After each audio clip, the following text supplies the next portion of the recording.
Hey everyone, tonight we begin with something that rarely makes it into war documentaries or high school history books: food. Specifically, trench food, the gritty, occasionally horrifying fuel that kept millions of soldiers barely alive during World War I. Let me know in the comments where you're tuning in from. It's always fascinating to see who's joining us from around the world. Now, dim the lights. Maybe turn on a fan for that soft background hum, and let's ease into tonight's journey together. When it came to trench cuisine, the British Army didn't aim for pleasure, just basic survival and a mild sense of disappointment. Their standard rations read like the beginning of a Victorian horror story: bully beef, hardtack biscuits, and endless cups of slightly muddy tea. Let's start with bully beef. It was canned corned beef, preserved in gelatinous fat, and packed into tins that required a bayonet, a rock, or divine intervention to open. It had the consistency of regret and the flavor of something that used to be meat, maybe in a past life. Soldiers ate it cold, spread it on crackers, or fried it, assuming they could find a fire that wasn't being shelled. Then there was hardtack, affectionately called toothbreakers or dog biscuits. These were dense, dry crackers that could withstand water, time, and small arms fire. Many soldiers soaked them in tea or soup just to make them chewable. Some swore they were made during the Boer War and simply reissued. That's not a joke, that's logistics. To wash it all down. Tea, sweet, black, and strong enough to stand a spoon upright. It was the one comforting item in the British ration, served at all hours and in all situations: before a charge, during a gas attack, after burying a friend. One officer claimed that tea had saved more British lives than any bulletproof vest, but ration quality varied wildly.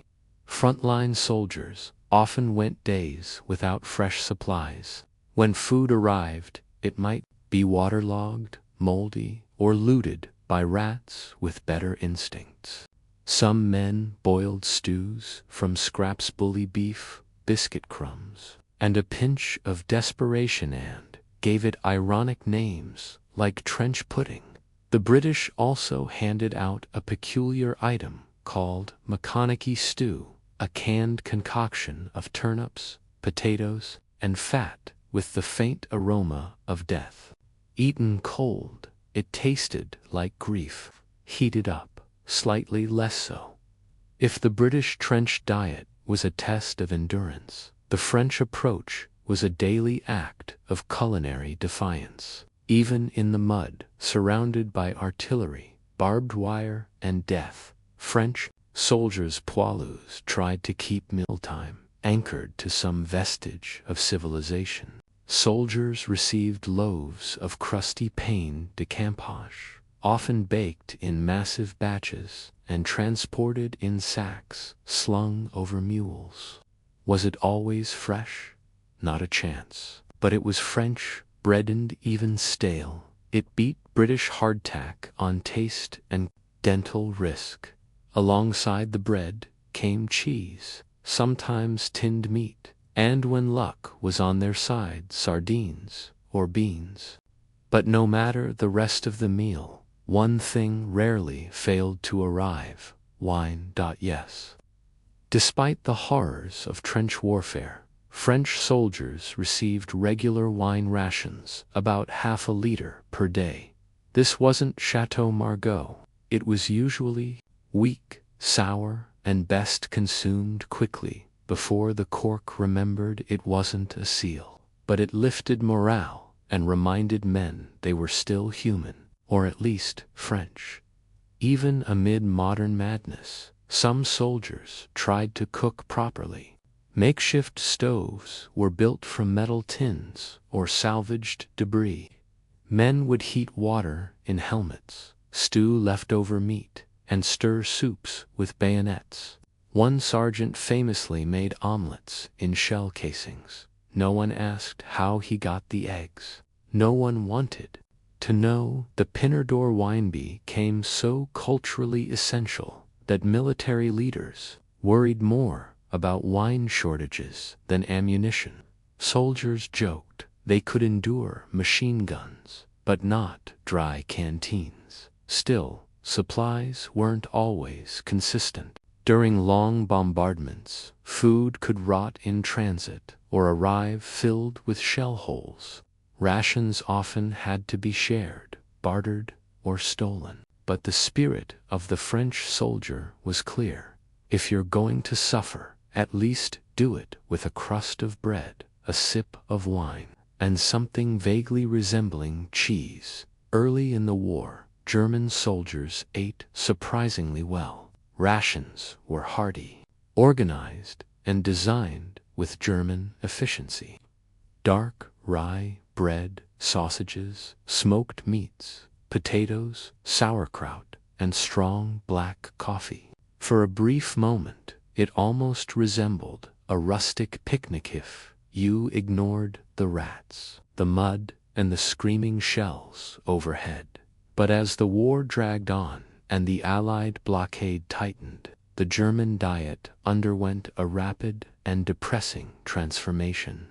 Welcome to the age of Ersatz, word that roughly translates to replacement, but more accurately means not quite food. Ersatz coffee was made from roasted barley, chicory, or acorns.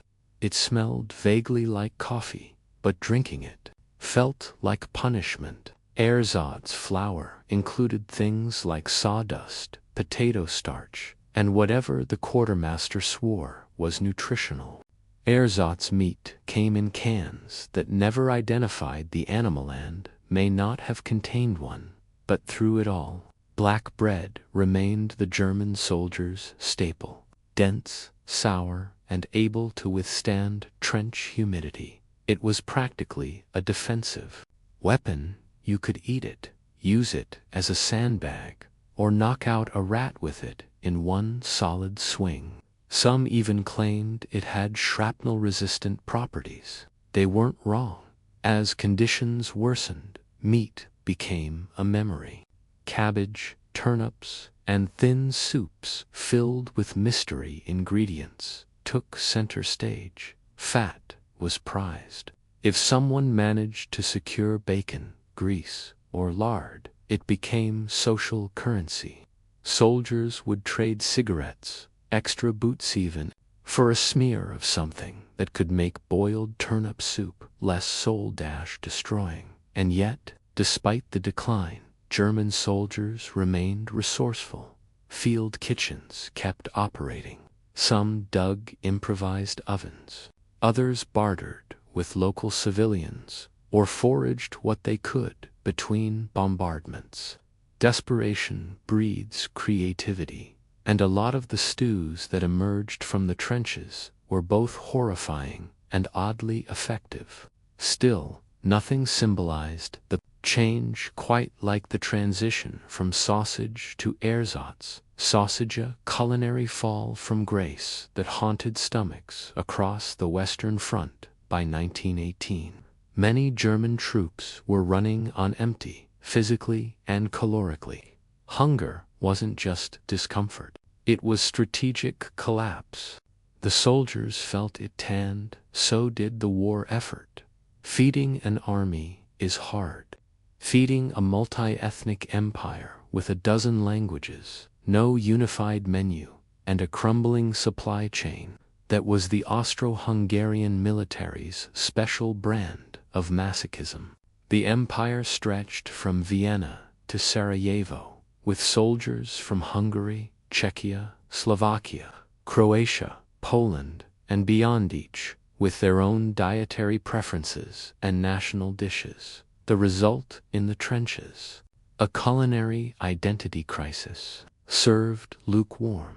Standard rations included black bread, sometimes moldy, and always densand soup, the universal answer to what's left in the wagon. The soup might contain beans, barley, old potatoes, dried peas, turnips, or a bone with emotional value, sometimes all at once.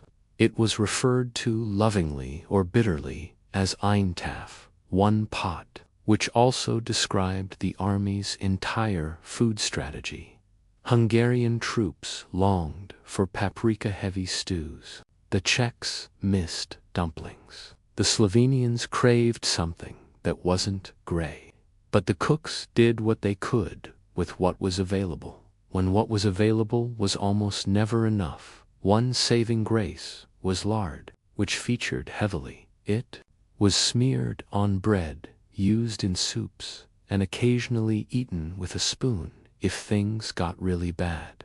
Nutritional, arguably, delicious. No, but in trench warfare, calories beat cuisine every time. Logistics were a nightmare. Supplies got delayed, lost, or rerouted. Some troops went days without full meals, leading to foraging, looting, or repurposing horses into stew often without asking the horse's opinion.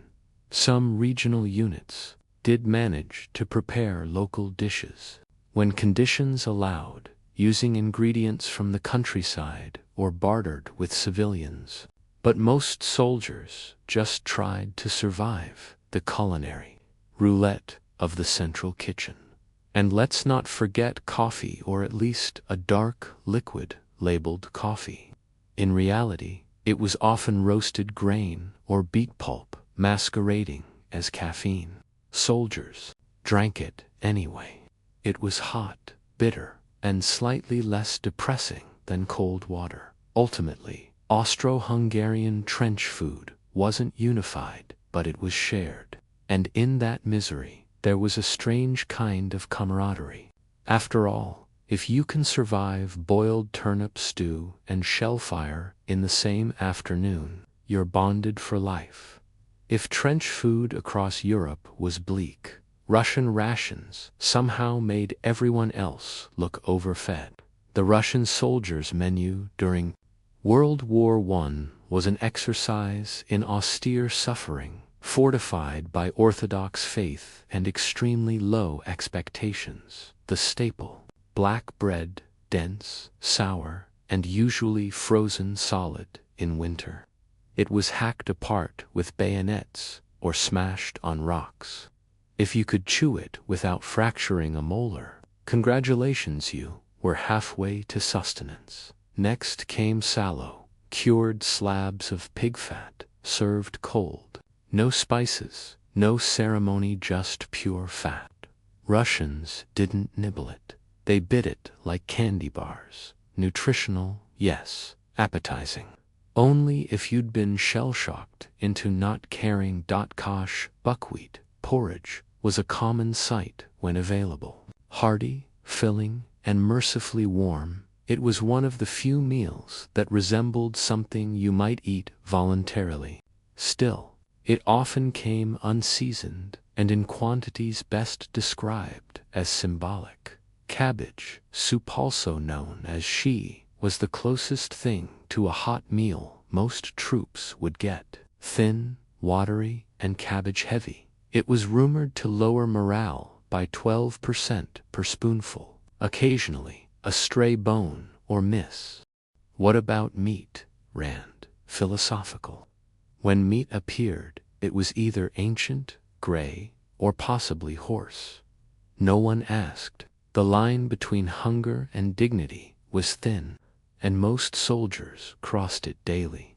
The Russian supply lines, already stretched across a massive empire, were spectacularly disorganized. Soldiers often received their food late, if at all. During long offensives, they resorted to looting local villages, boiling bark, or just chewing on their own sadness. And then there was vodka, the unofficial ration of the Russian army. It wasn't always available, but when it was, it functioned as painkiller, morale booster, and if drunk fast, enough soup substitute. Unfortunately, it was often watered down or replaced with things that merely resembled vodka and smelled like furniture polish. In the end, Russian trench food was less about what you ate and more about what you survived. If it had calories and didn't fight back, you were grateful. And if it came warm, that was a miracle or a trap. When the Americans finally showed up in 1917, they arrived with fresh optimism, shiny gear, and a firm belief that their food was better than everyone else's. And technically, it was if you judged meals by calorie count and not emotional trauma. At the core of every American soldier's diet was the reserve ration, a lovingly packed death row of canned meat, hardtack biscuits, coffee, sugar, salt, and the most American of condiments: 3 cigarettes per meal. Yes, the U.S. Army genuinely issued smokes as part of dinner. Lung health could wait. Flavor was clearly beyond hope. Let's start with the meat. Corned beef hash, packed into cans with a consistency best described as fork-resistant. Cold, it resembled carpet padding. Hot, it resembled steaming carpet padding. Soldiers nicknamed it goldfish, not because it swam, but because it came in tins and made you nostalgic for home-cooked meals that didn't taste like sadness. Then came the bacon, supposedly a morale booster, until you opened the box. It arrived grayish, fatty, and so salty you could use it to preserve a horse. Eaten raw, it was chewy. Fried, it became vaguely edible, especially if you hadn't eaten since Belgium. Beans, though, were the real American trench classic. Canned, baked, floating, dry, you name it, they shipped it. The troops quickly learned that nothing brings men together like communal bean digestion in a shared dugout. But what the Yanks really worshipped was coffee brewed, strong enough to strip paint and poured from kettles that hadn't been cleaned since Fort Leavenworth. It was the trench equivalent of holy water, served black, bitter, and hotter than your rifle barrel.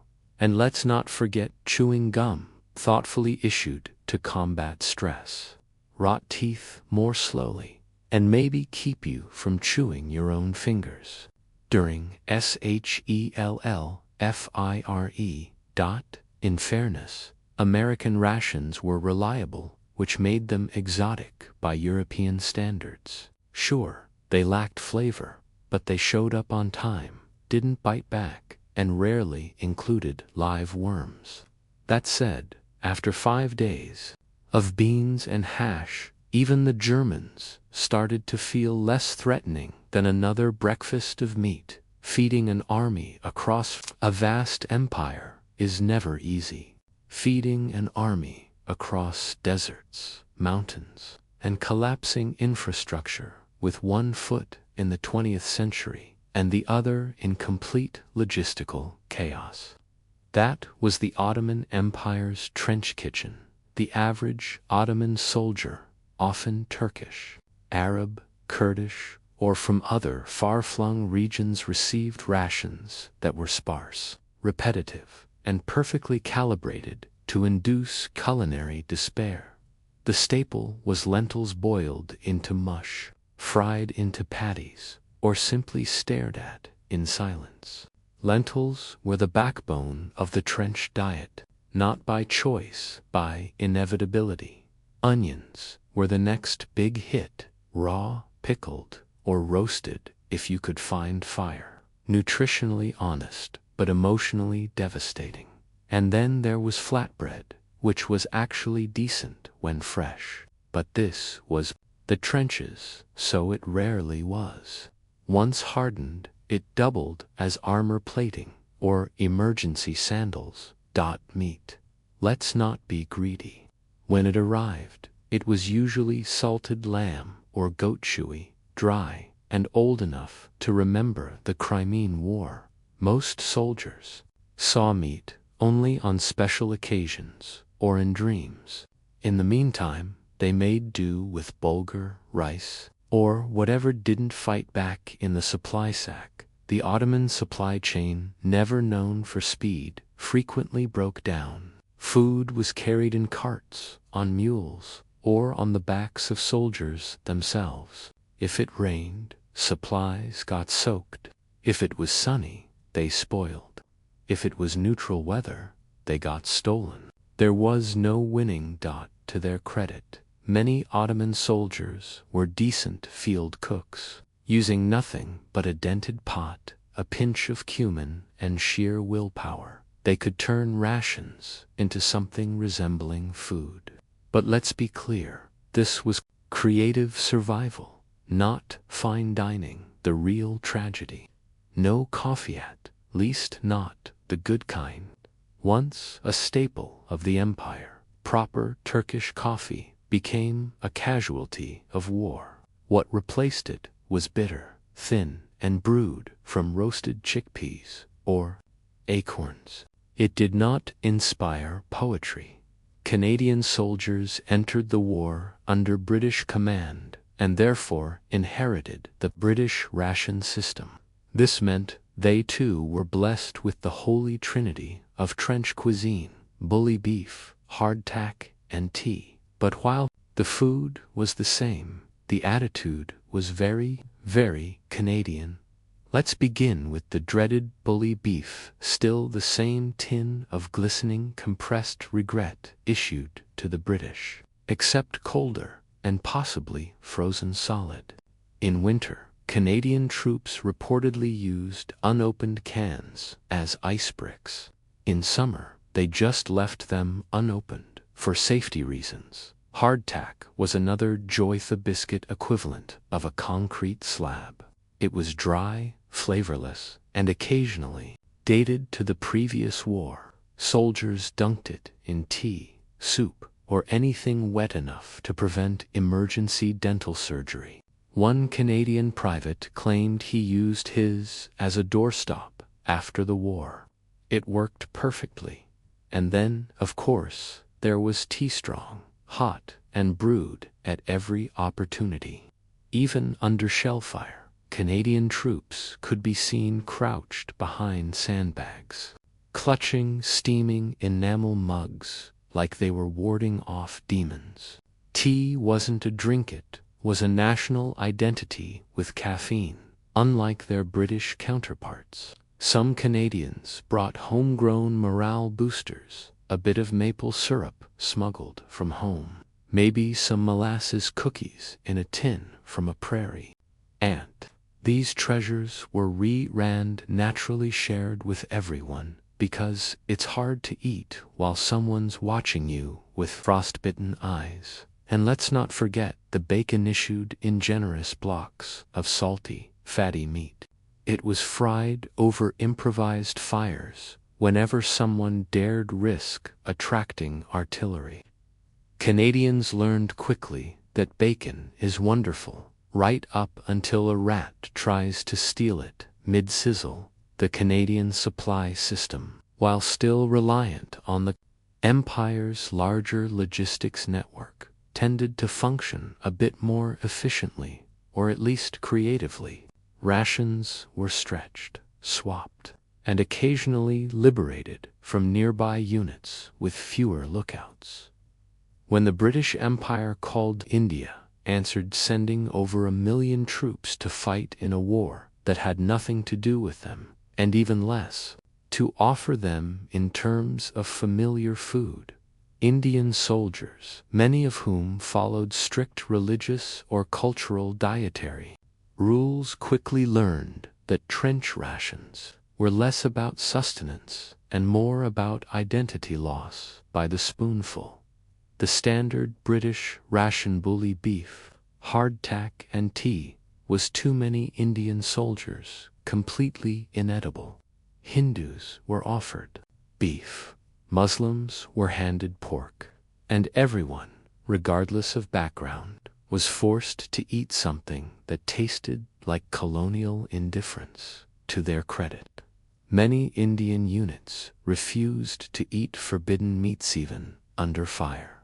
Instead, they pooled resources, cooked separately when allowed, and used anything from dented pots to steel helmets to boil dal, rice, or sabzi.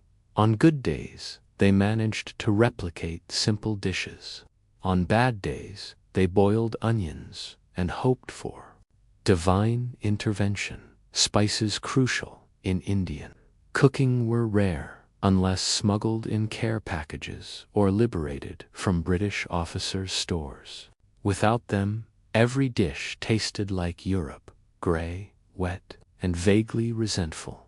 British commanders always keen to misunderstand everything occasionally tried to improve matters by issuing curried bully beef, which was just regular bully beef sprinkled with imperialism and mild regret. Despite the indignities, Indian soldiers improvised. Chaputas were made with trench flour, fried on shovels. Lentils were soaked in mess tins. Some men carried spice mixtures in small cloth bags, guarding them more closely than their rifles. And whenever there was time, meals were shared communally. The food may have been thin, but the dignity was thick. But this wasn't just about flavor, it was about faith. Getting the wrong food wasn't just inconvenient, it was spiritually disastrous. Some refused rations for days, others bartered with local civilians or other colonial troops to survive without compromise. Indian troops faced not only hunger and cold, but the sense of being utterly misunderstood by the empire they served. And yet they endured one improvised steam cloud at a time, serving under French and British command. African colonial troops were often deployed far from home, and even further from food that made sense to them, originating from Senegal, Algeria, Morocco, and other parts of the empire. These men brought their own culinary traditions and ran face first into Europe's tinned tragedy. The French, to their credit, issued slightly more edible rations than the British. But for West African troops, a tin of cold beef and a hunk of bread didn't quite scratch the itch for millet porridge or spicy groundnut stew. It mostly scratched confusion. Standard issue included hardtack, tinned meat, and the occasional chunk of salted fish. But these foods, many troops improvise their own kitchens right behind the trenches, fueled by wood fires, helmet lids, and stubborn memory. Rice, when available, was turned into something nourishing. A pot of boiling water, a handful of grains, and a few scavenged spices could create a taste of home. Dried okra, onions, and pepper smuggled, bartered, or foraged transformed drab French rations into something vaguely recognizable. Some Algerian and Moroccan units carried small tagines or metal pots, using them to create slow-cooked stews that made neighboring soldiers jealous and confused in equal measure. Even under shell fire, they stirred, seasoned, and served, because if the end was coming, it should at least smell like cumin. But the cultural misunderstandings ran deep. Pork was frequently issued to Muslim troops. Religious fasting was ignored. French officers, baffled that their rations weren't universally adored, responded the only way a colonial officer could, by blaming the troops for being ungrateful. Still, the food was only part of the struggle. Many African troops were treated as expendable labor. They dug trenches, carried supplies, and manned the most dangerous front lines. Meals were rushed, rationed unfairly, or skipped entirely when things got complicated. And yet they cooked, they shared, they adapted. They resisted the great European flattening of taste with fire, spice, and creativity. The Italian soldier marched to war with visions of pasta, polenta, and mama's rag. What he got was a bowl of beans, a chunk of military bread, and the frostbitten realization that no one cooks al dente under artillery fire.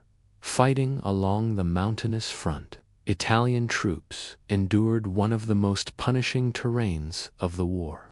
Their food had to be hauled by mule over jagged cliffs and through freezing valleys, assuming the mules weren't shelled, stolen, or simply too depressed to continue.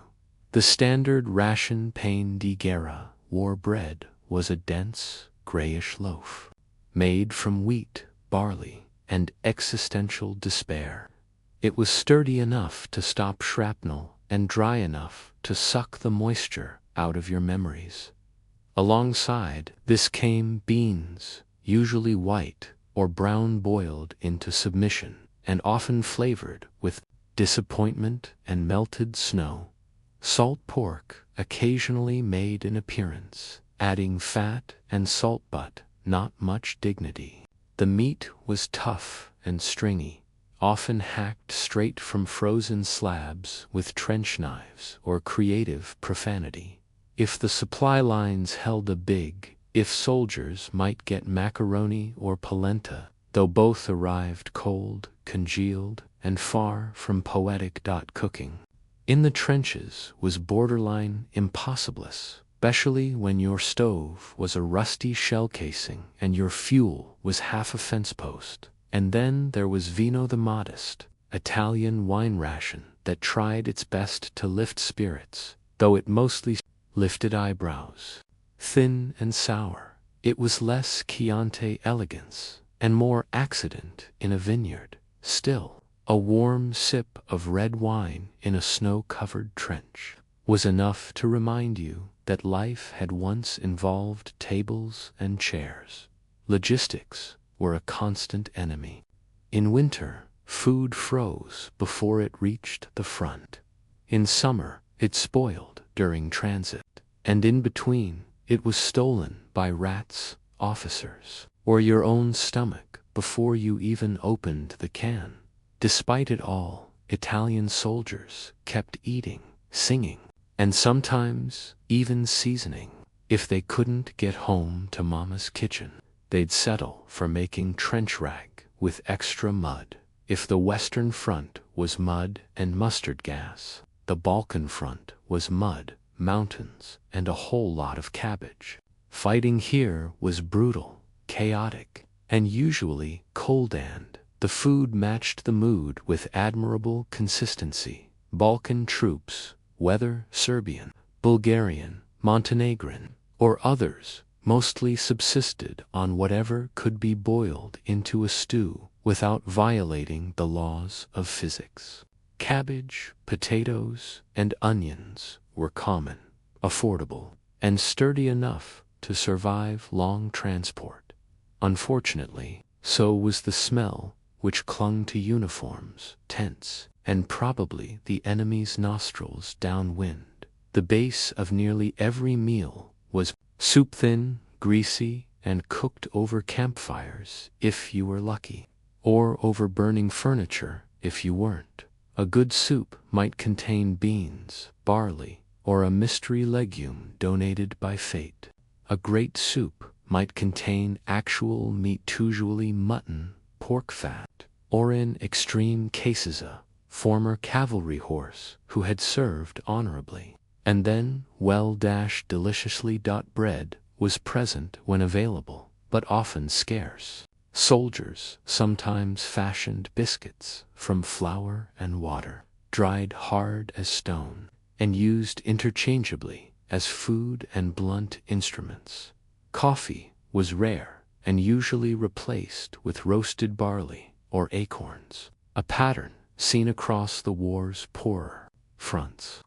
The resulting beverage looked like mud, smelled like firewood, and functioned mainly as a warm, liquid placebo. Balkan soldiers, many of whom were peasants before the war, were used to making do with little. Improvisation was key. A scrap of smoked meat, a sprig of wild herbs, or the occasional garlic clove could elevate a bucket of boiled despair into something almost nourishing. Almost unfortunately, supply lines in the Balkans were imaginative. Roads were primitive, railroads non-existent in many areas, and food often traveled by ox, cart, or sheer hope. Rations arrived late, incomplete, or never. Foraging became a necessary skill. Stealing from abandoned villages was common. Trading cigarettes for eggs was practically an Olympic sport. Yet morale somehow persisted, because nothing brings men together like suffering over the same pot of overcooked cabbage. If trench rations were bad, prisoner of war meals made them look gourmet. Captured soldiers in World War I found themselves stuck in camps where the only thing worse than the company was the cooking. If one can call boiling despair into a pot cooking, the standard POW meal across most camps, German, Russian, French, British, was soup. Always soup. Thin, gray, occasionally warm, and often described by survivors as watery cabbage or hot liquid with floaters. No one knew what floated. No one wanted to ask. Alongside this culinary swamp came a chunk of bread, usually stale and dense enough to serve as a doorstop or bludgeon. This bread was often stretched with sawdust or potato starch. Depending on who was pretending it was still edible. Meat was mythical. When it did appear, it was measured in milligrams. A sliver of old sausage, a bone with a memory of flavor. Once, famously, a French POW camp served something they called beef, and it turned out to be boiled rat.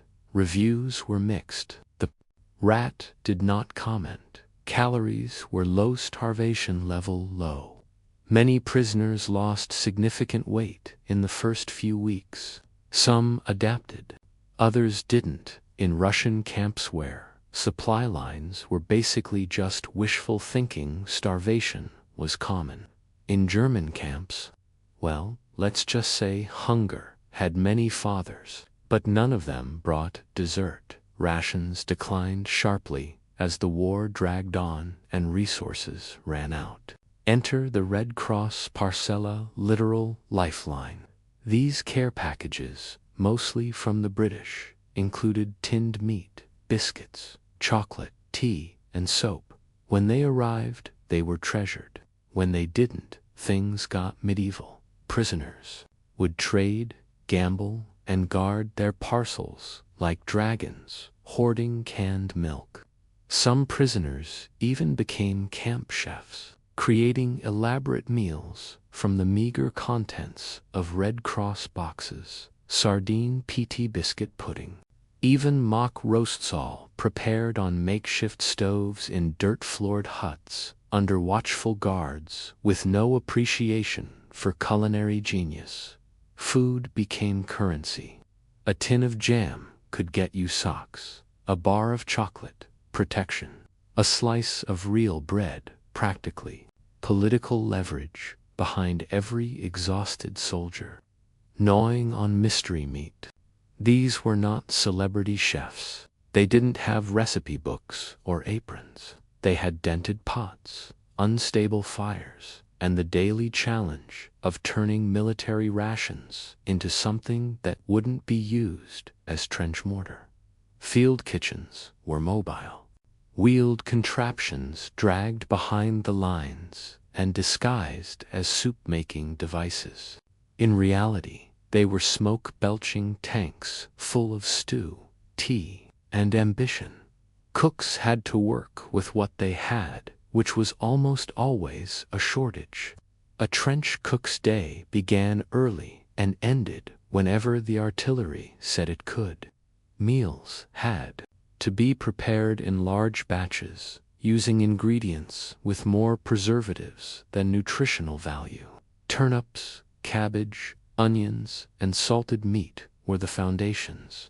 Flavor was optional and usually replaced with sarcasm, despite the odds. These cooks created something vaguely edible out of almost nothing. They made stews with more water than ingredients. They rehydrated hardtack biscuits until they resembled bread again. They stretched a handful of beans across a pot meant for 30 men. If culinary miracles existed, they were buried in the back of a trench behind a cook swearing at his ladle, and still, the food had to be delivered under fury, mud, barbed wire, and occasionally through areas where rats had claimed squatters' rights. Soldiers would risk life and limb for a hot meal, and cooks risked theirs, trying to get it to them while pushing soup carts through hell. Some armies even developed makeshift fire trenches where food could be heated without the telltale smoke, blooms attracting enemy snipers. In cold weather, these spots became sacred. In summer, they became fly farms. Field cooks were also therapists. Soldiers complained to them, joked with them, begged them for extra bread. A good cook could keep a unit functioning. A bad cook, well, they didn't last long. Rumor has it, one British unit almost mutinied over burnt porridge. After thousands of miles of mud, millions of bullets, and more cabbage than any war ever asked for, one thing remained constant across every front, every army, and every miserable trench: eating kept you human. Barrel. Trench food wasn't about pleasure.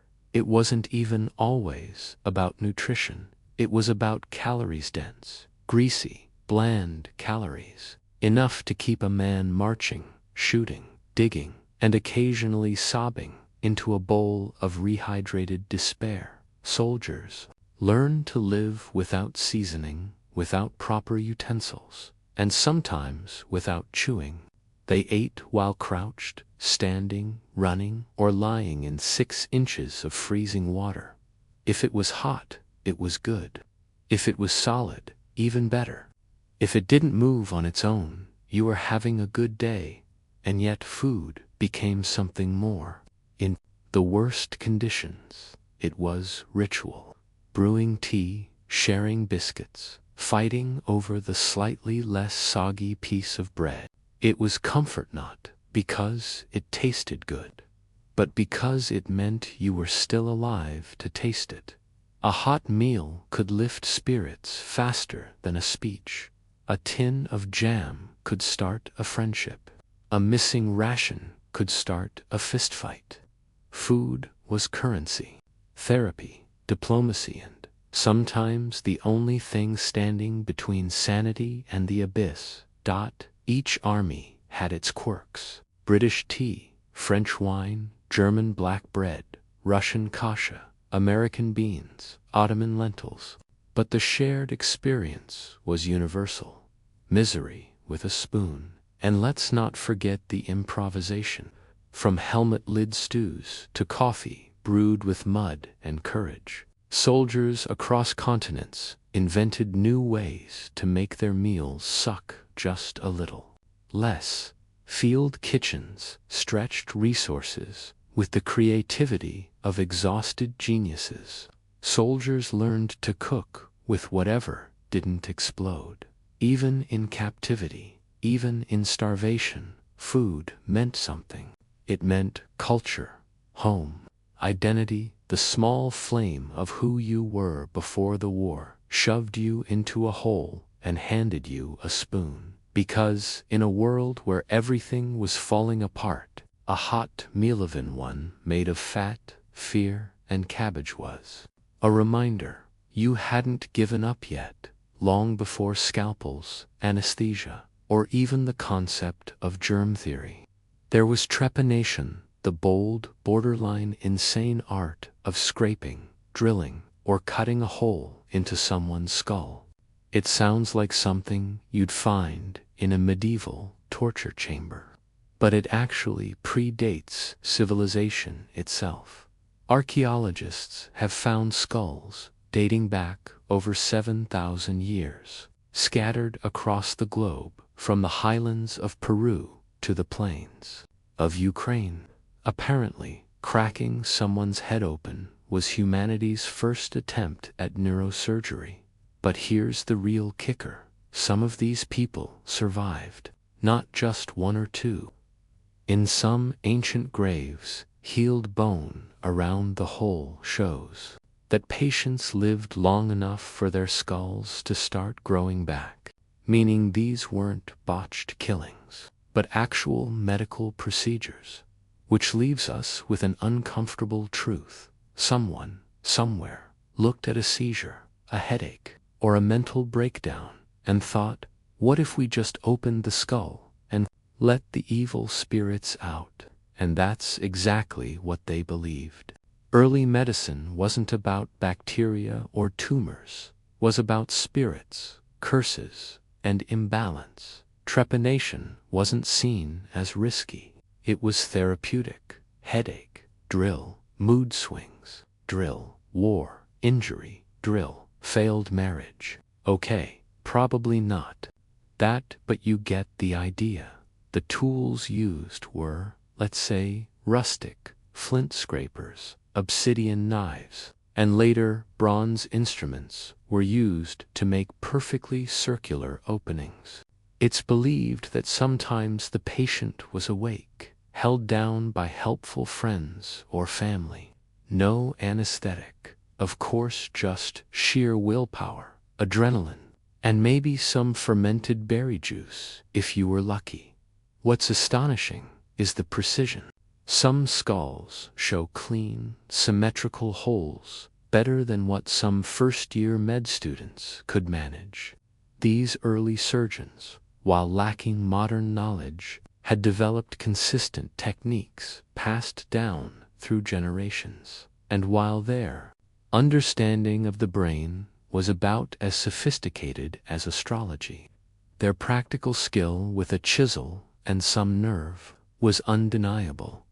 If there was one ancient civilization that treated surgery with a surprising mix of science and superstition, it was the Egyptians. These linen-wrapped morticians didn't just excel at preserving the dead. They were also quite good at patching up the living.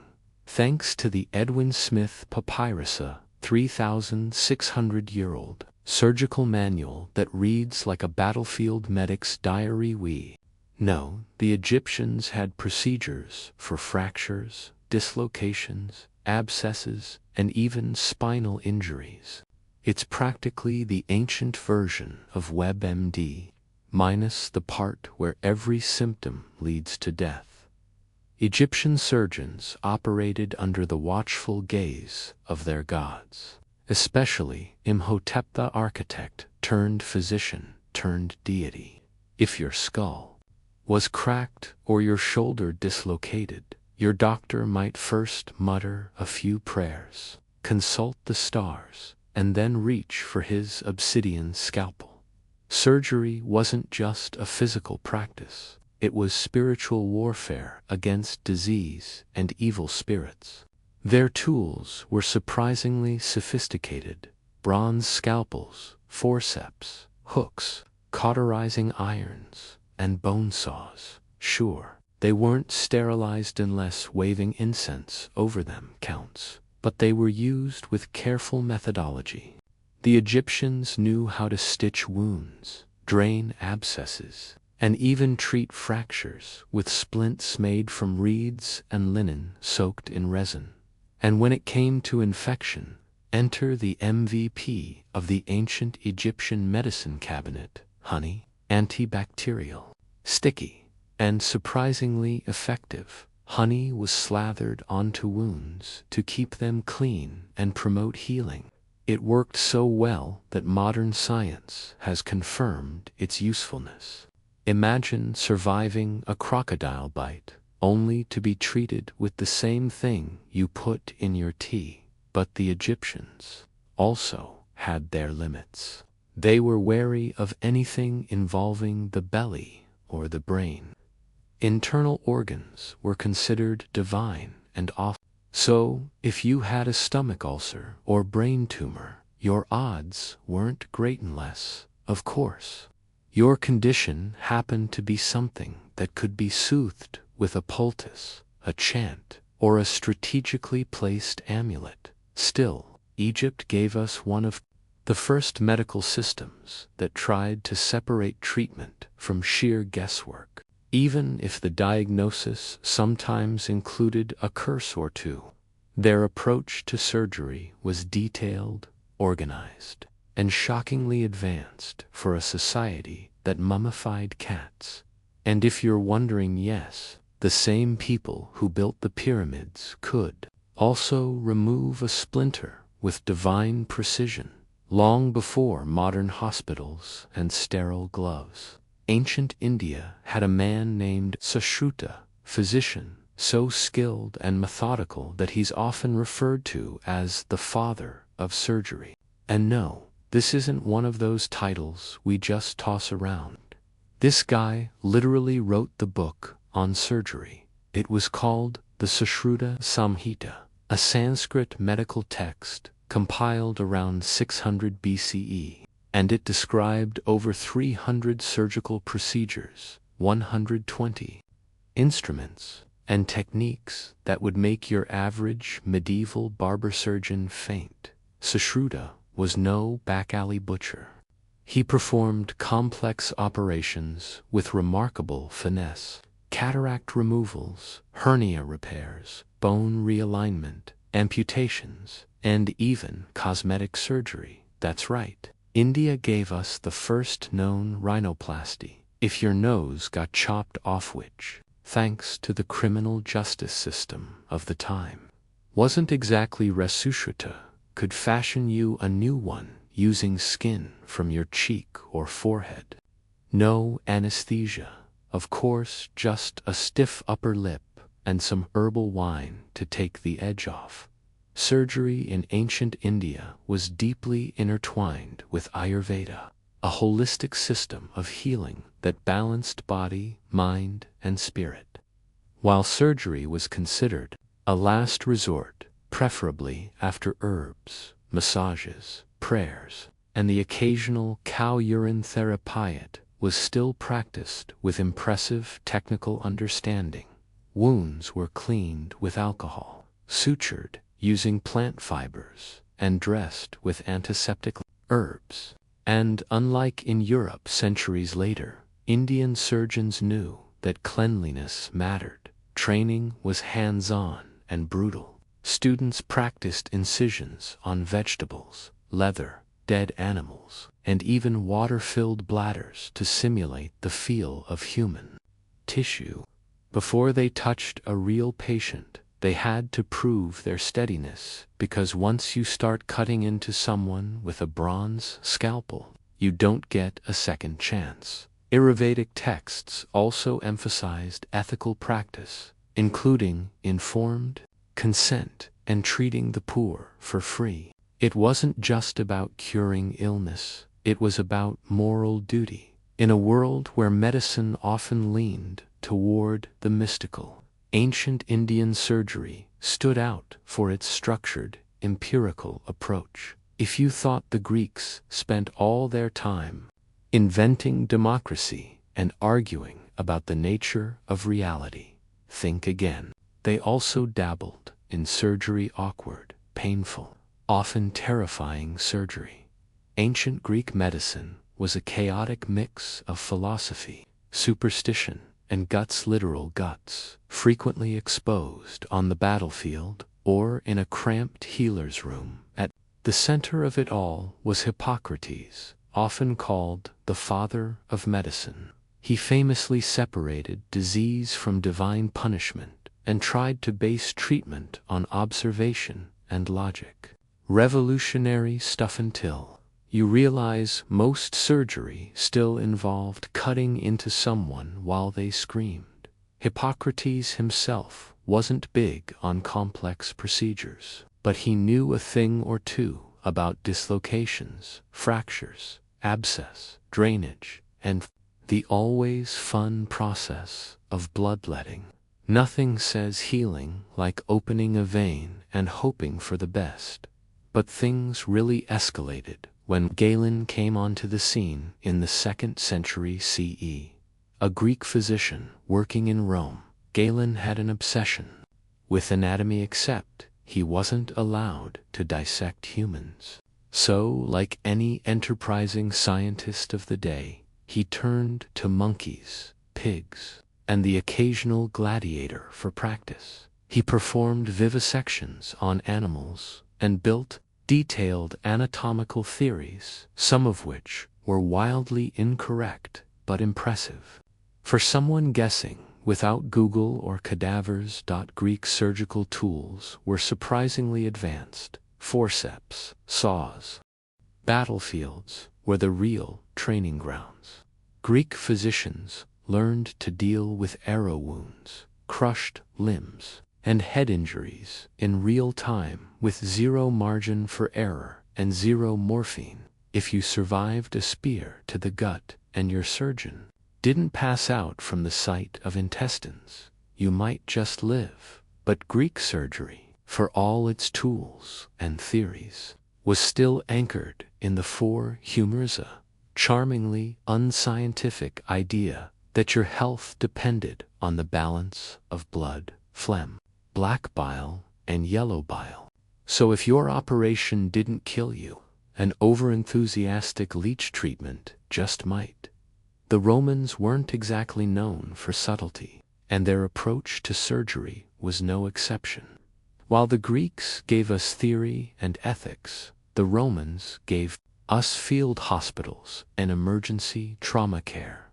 When your empire stretches across continents and your favorite pastime involves stabbing people in arenas, you get very good, very fast putting bodies back together. At the center of this blood-soaked innovation was the medicus Rome's answer to the battlefield surgeon. Stationed with legions, these hardy physicians operated out of mobile hospitals called valetudinaria, set up near military camps. These weren't places of comfort.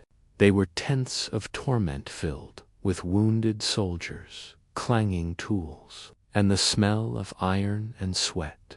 Roman surgeons excelled at trauma care, arrow extractions, broken bone repair, cauterization, wound stitching, and amputations. If your arm was dangling by a thread, the medicus had a solution, usually involving a saw, some boiling water, and the hope that your heart could take it.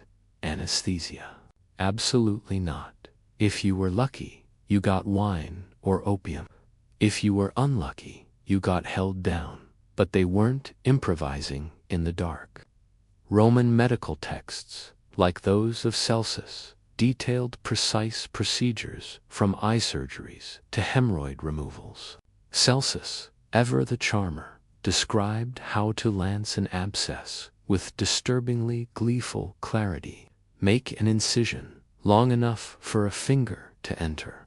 How poetic their instruments, meanwhile, wouldn't look out of place in a modern ER. The Romans had forceps, scalpels, hooks, retractors, bone drills, and catheters. Many were made of bronze or iron and crafted with care. Some even had adjustable screws, because if there's one thing the Romans loved more than conquering Gaul, it was proper engineering. Despite all this gore, Roman medicine was surprisingly systematic. Wounds were cleaned often with vinegar, bandaged, and monitored. They understood the danger of infection, even if they didn't know why it happened. And they practiced something astonishingly close to triage, sorting the dying from the savable. Still, their understanding had limits. Internal surgeries were rarely attempted. If your guts were poking out, the prognosis was usually good luck. But for external wounds, especially in war Roman, surgeons saved lives at a scale unseen in the ancient world. Ancient Chinese medicine was a masterclass in balance between yin and yang, body and spirit, and most importantly, between cutting someone open and maybe just giving them acupuncture instead. While Chinese civilization developed one of the most advanced medical systems in the ancient world, surgery was approached with intense caution. The body was considered secreta gift from one's ancestors. So, poking around inside it, that was not taken lightly. But when surgery was unavoidable in cases of trauma, tumors, or severe abscesses, Chinese surgeons rose to the occasion. With surprising ingenuity, records from as early as the Zhou dynasty circa 1000 BCE mentioned surgical procedures, including wound treatment and even organ removal. And by the Han dynasty, practitioners like Hua Tu had become legendary. Hua Tu wasn't just some herbalist with a lucky streak. He was a pioneer. He performed abdominal surgeries and tumor excisions, and even used anesthesia. Let that sink in. While much of the ancient world was just offering patients a stick to bite down on, Hua Tu created an anesthetic mixture called mafissin, made from wine and powdered herbs like datura. Basically, it was ancient knockout juicin. It worked. Allegedly, his most famous procedure, opening up a warlord's abdomen to remove diseased tissue, then stitching him up successfully, though, as is tradition with trailblazing geniuses. Hu was later executed by a suspicious emperor who thought he was plotting sorcery. Great for science, bad for job security. Chinese surgical tools included bronze knives, needles, hooks, and cauterization irons, many of which mirrored modern instruments.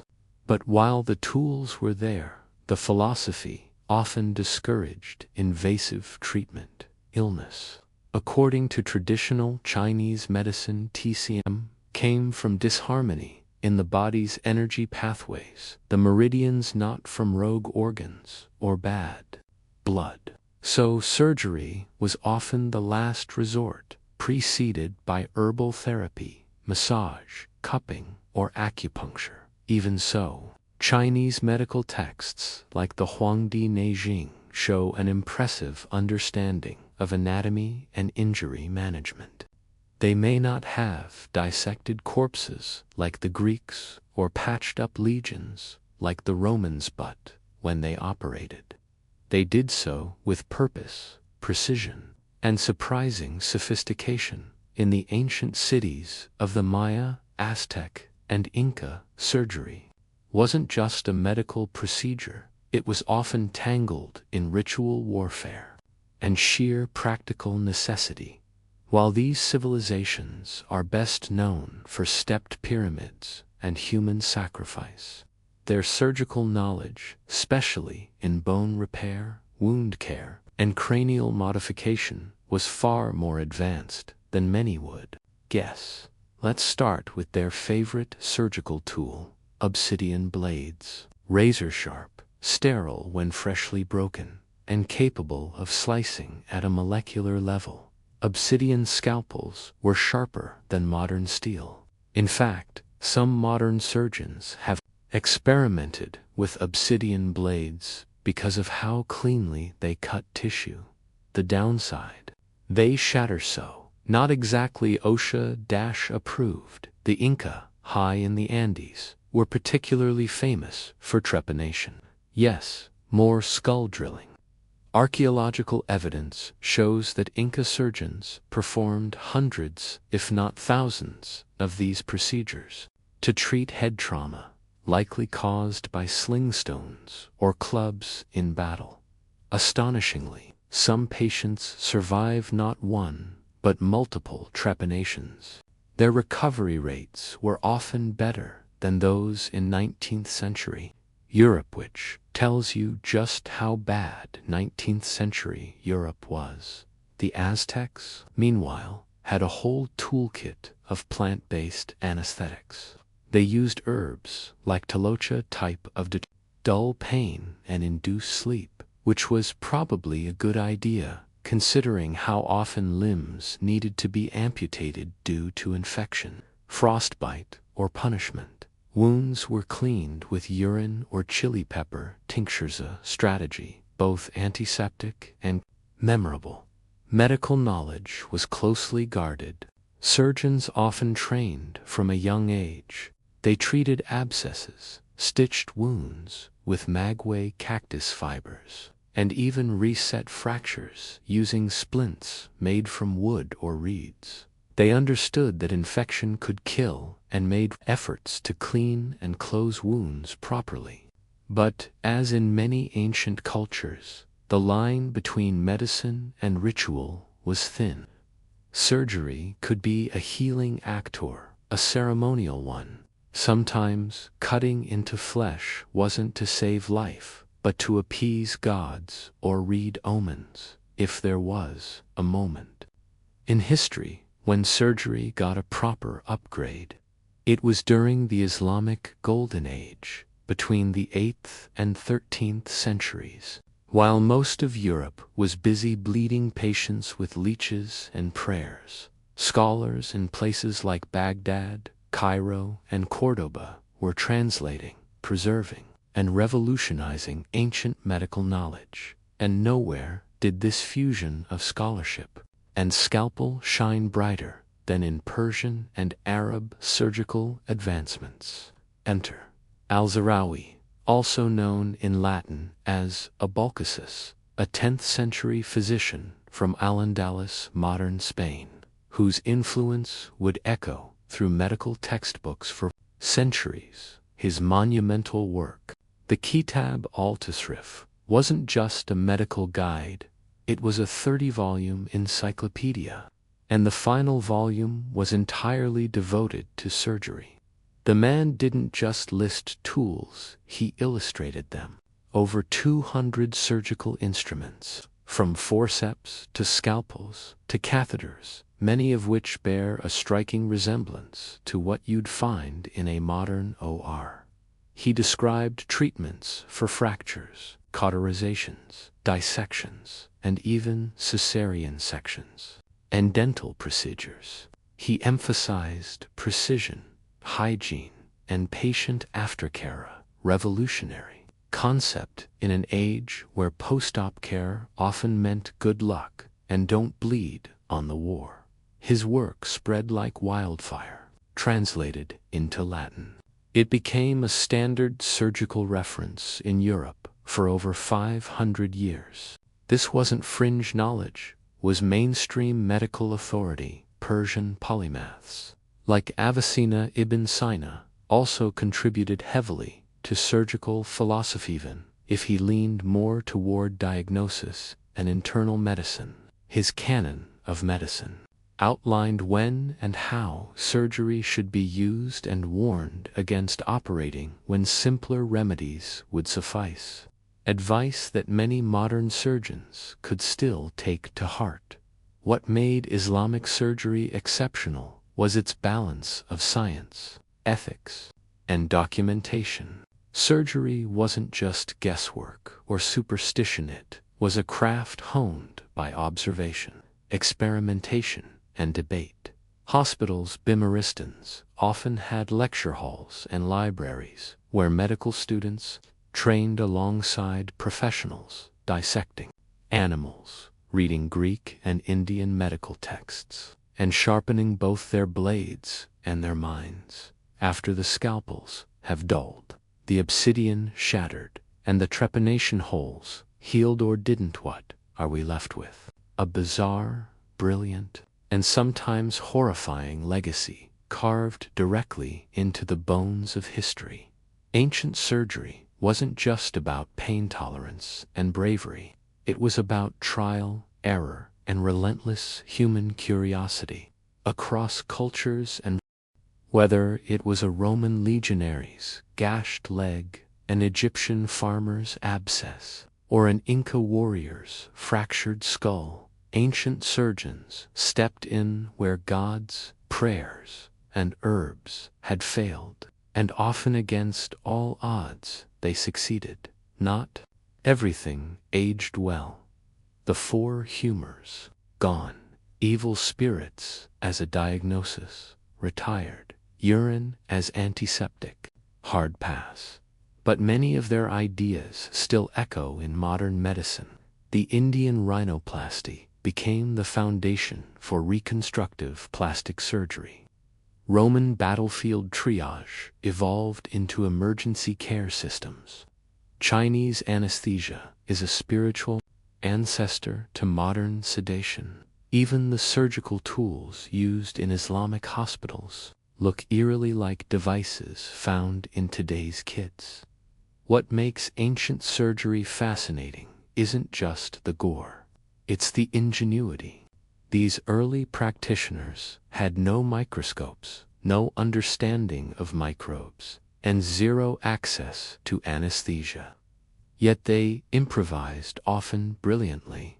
They sharpened stones into scalpels, used wine and herbs as painkillers, and crafted metal tools that wouldn't look out of place in a 19th century drawer. It's also worth noting how cultural context shaped surgical decisions.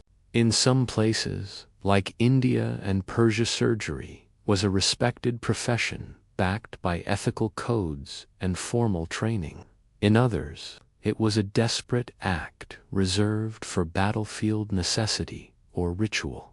Some civilizations prioritized spiritual harmony, others bodily repair.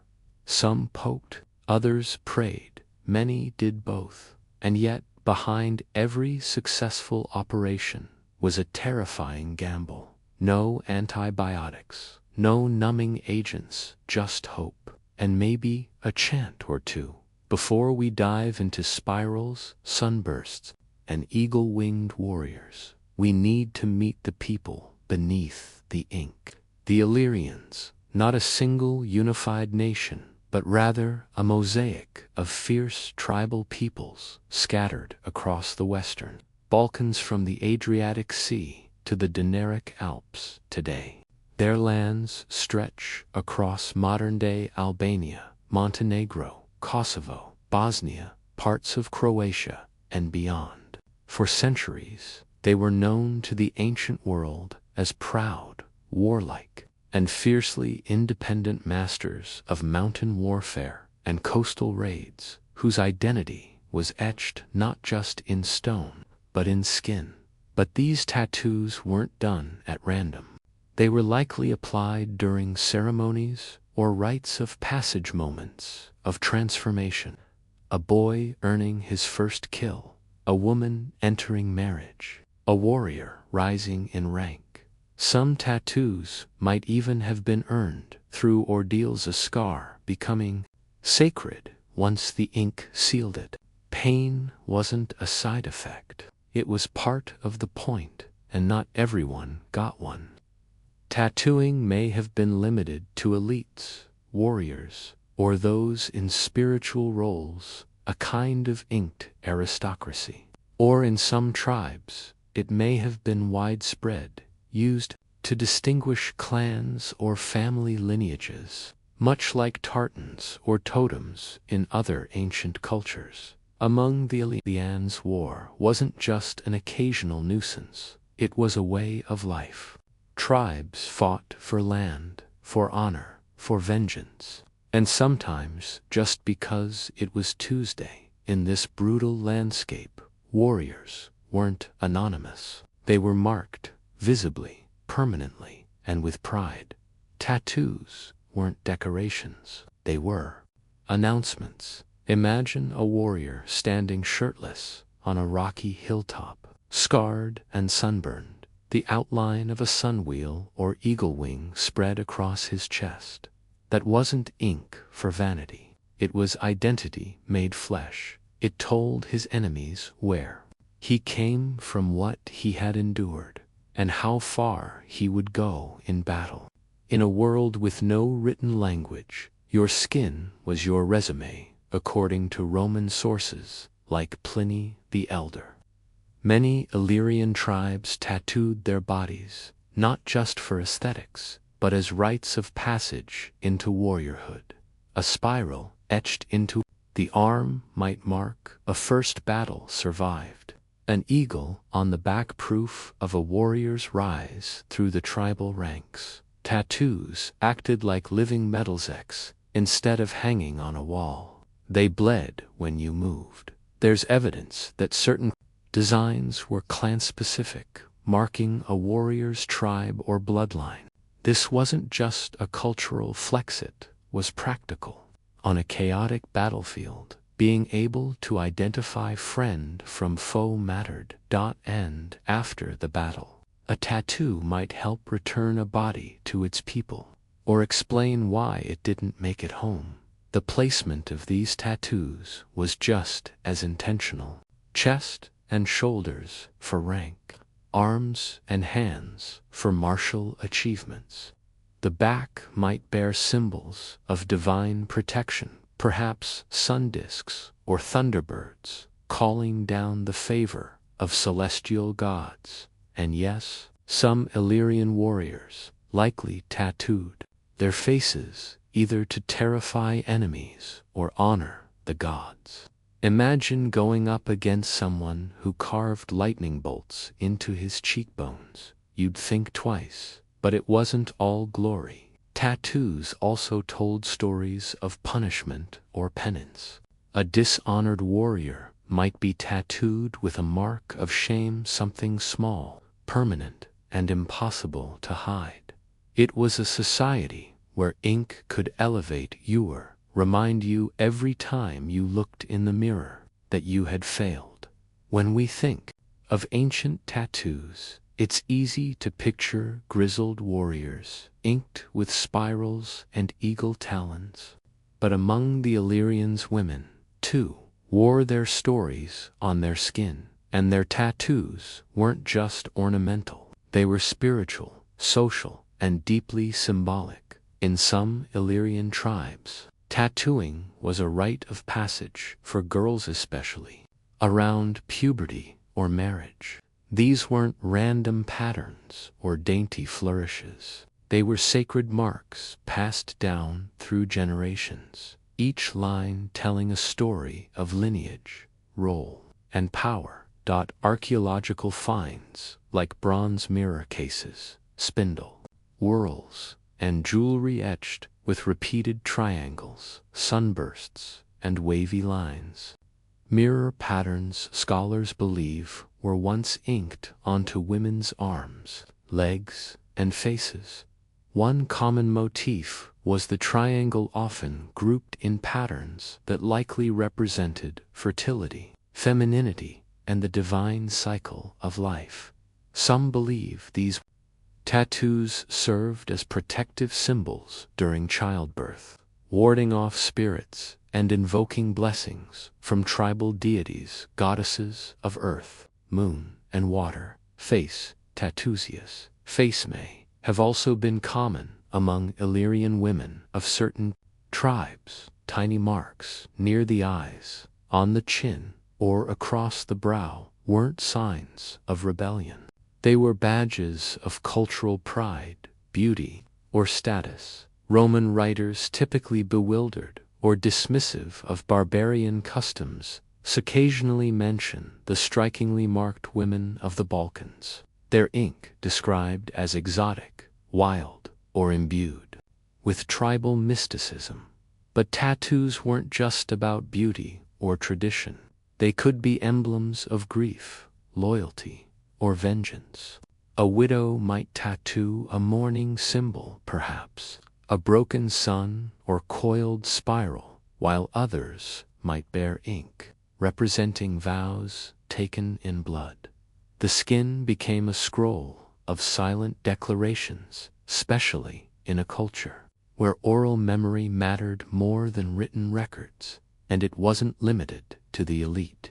Some evidence suggests that common women, especially among hill tribes, bore simpler tattoos, perhaps marks of family allegiance or local gods. Meanwhile, priestesses or spiritual healers may have had far more elaborate designs, using their bodies as living talismans to channel divine power. For the Illyrians, tattooing wasn't just social or decorative, it was deeply spiritual. In a world where gods lived in rivers, mountains, and thunder, every mark on the body had the potential to channel divine energy.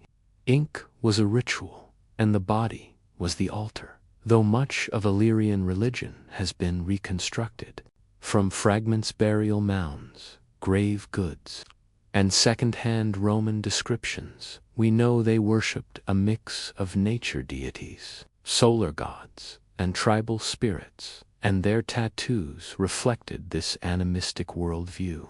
Spirals might represent eternity and the cosmos, while birds symbolized the soul in flight. To be tattooed wasn't simply a style choice. It was to align yourself with cosmic forces. Many scholars believe tattoos were applied during seasonal festivals or initiation rites overseen by tribal shamans or priestesses. These were no quiet, private moments. They were public ceremonies, sometimes involving drumming, chanting, and ritual pain. The act of bleeding was seen as part of the offering. Pain forged a connection between the human and the divine. Certain symbols may have been reserved only for those who had undergone spiritual training. A healer, for instance, might bear a mark of the earth goddess, or a series of protective bands down her arm intended to ward off malevolent spirits. Warriors could receive sacred symbols before heading into battle, not just as morale boosters, but as magical armor, visible pledges of loyalty to the gods. There's also speculation that tattoos played a role in funerary practices. Bodies discovered in Illyrian necropolises are often surrounded by symbolic objects, mirrors, bird effigies, sun discs. If the skin had survived, it might have revealed matching inkment to guide the deceased into the afterlife or signal their status to the ancestors. In some tribes, it's believed that only the tattooed could pass into the realm of the spirits unchallenged. Everyone else was just a ghost. Even the tattooing materials may have had ritual significance. Ashes from sacred fires or pigments mixed with herbs blessed under the full moon weren't just antiseptic, they were spiritually charged. The line between medicine, magic, and art was razor-thin among the Illyrians. A tattoo could do what no scroll or passport ever could. It told everyone who you were. In a tribal society where loyalty ran deeper than laws, your status, rank, and bloodline were often written directly on your skin. Each Illyrian tribe had its own distinct visual culture, emblems, patterns, and motifs that marked their warriors, leaders, and kin. A curved sun motif might belong to one clan, a mountain symbol to another. These marks weren't just personal, they were tribal signatures, visual shorthand for identity in a fragmented, war-prone. Among the Illyrians, a tattoo could do what no scroll or passport ever could. It told everyone who you were. In a tribal society where loyalty ran deeper than laws, your status, rank, and bloodline were often written directly on your skin. Each Illyrian tribe had its own distinct visual culture, emblems, patterns, and motifs that marked their warriors, leaders, and kin. A curved sun motif might belong to one clan, a zigzag-lined mountain symbol to another. These marks weren't just personal, they were tribal signatures. visual shorthand for identity in a fragmented, war-prone region. For the elite chieftains, nobles, and tribal champions, tattoos could serve as badges of authority. A man inked with layered spirals, sunbursts, and eagle talons wasn't just showing off. He was announcing his victories, ancestry, and social rank to everyone he met. These marks acted like heraldic shields, unique, symbolic, and instantly recognizable. Women of high status may have worn more intricate design tattoos, arranged in rows or mirrored shapes across the forearms or collarbone, symbolizing fertility, spiritual favor, or noble lineage. Some motifs likely indicated a woman's connection to a priestess class, tribal oracle, or healer lineage. Status wasn't just for warriors. There's also strong evidence that kinship tattoos existed, simple symbols shared across families to indicate belonging. Think of it like an ancient surname, except it was permanent, visible, and woven with myth. In battle or in life, it told others, I am of this bloodend, that could either save you or mark you for vengeance. Placement mattered. Upper arms and chests were prime real estate for warriors, signaling strength and achievements. Facial tattoos were reserved for those with sacred or social importance, often worn with pride, but never lightly. A symbol on the hand might mean sworn defender of this clan. A mark on the back might indicate a protector role, or perhaps a reminder of some personal oath that as tribes fought, merged, or dissolved.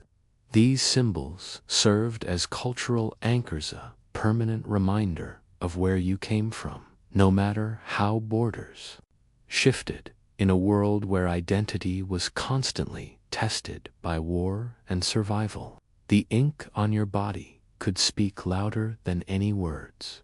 When the Romans marched into Illyrian territory, they didn't just conquer with legions, they brought with them a very different worldview. To the Roman eye, Illyrian body art was something between barbaric ritual and tribal witchcraft. And as with most things, the Romans didn't understand.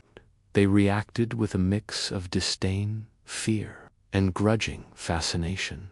Roman historians like Strabo and Pliny the Elder described the Illyrians as tattooed savages, their skin covered in strange patterns that marked them as uncivilized. Of course, this was rich, coming from a culture that loved public executions and wore wolf pelts for fun. But still, Illyrian tattoos became one of the visual symbols that set these people apart. Not in a good way. To Roman elites, body art was shameful. Tattoos in their world were associated with criminals, slaves, and soldiers, not warriors or nobility. So when the empire absorbed Illyrian territories, one of the first cultural casualties was tattooing. It was discouraged, some cases outright banned, but erasure was never that simple. Roman soldiers stationed in the Balkans sometimes peekaboo adopted local customs, including tattoos. There's evidence that Illyrian auxiliaries serving in the Roman army kept their tribal markings, and while they might have traded in their traditional gear for a Roman laraca, the symbols on their skin whispered a different loyalty. Meanwhile, Illyrian women likely continued the tradition in private, passing down symbols and meanings long after Rome tried to erase them. Cultural memory, after all, is stubborn, and tattoos, especially the homemade kind done in secret, are even more so, ironically, as Roman influence spread.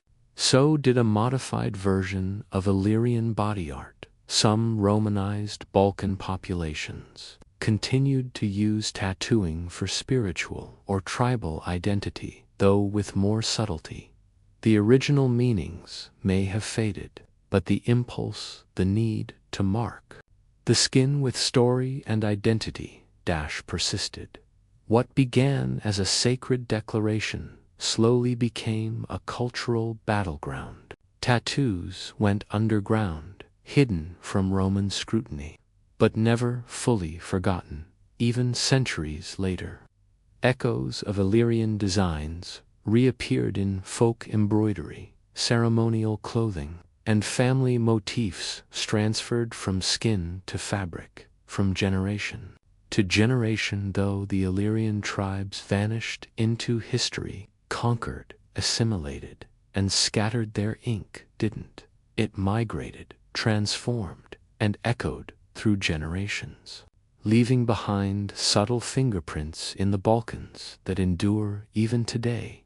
You won't find Illyrians walking around anymore, but their symbols are still alive in Albanian folk costumes, traditional jewelry, stone carvings, and even tattoos. Yes, modern tattoo artists across Albania, Kosovo, and Bosnia have begun resurrecting ancient Illyrian designs, spirals, eagles, suns, and geometric bands, reimagined with pride, reclaimed as cultural identity. In some rural Albanian regions, women's face tattoos persisted well into the 20th century, often faint and worn by time.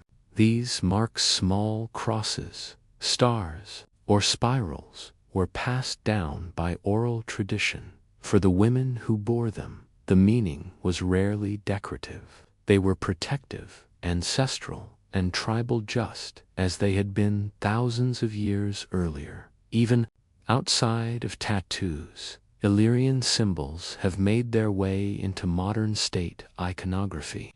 The Albanian double-headed eagle flying proudly on the national flagcoats, ancient Illyrian motifs of predatory birds as symbols of strength, vision, and divine authority.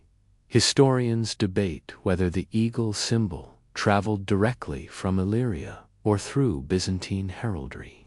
But in the minds of many Albanians, it's a direct cultural heir. In contemporary culture, especially among Balkan youth searching for roots beyond Roman ruins and Ottoman legacies, Illyrian imagery has become a kind of subcultural renaissance. Artists, musicians, and scholars reference Illyrian designs in fashion, album covers, murals, and digital art. What was once lost in burial mounds is now printed on t-shirts and inked across chests, not as costume, but as reclaiming. Academic interest is resurging too.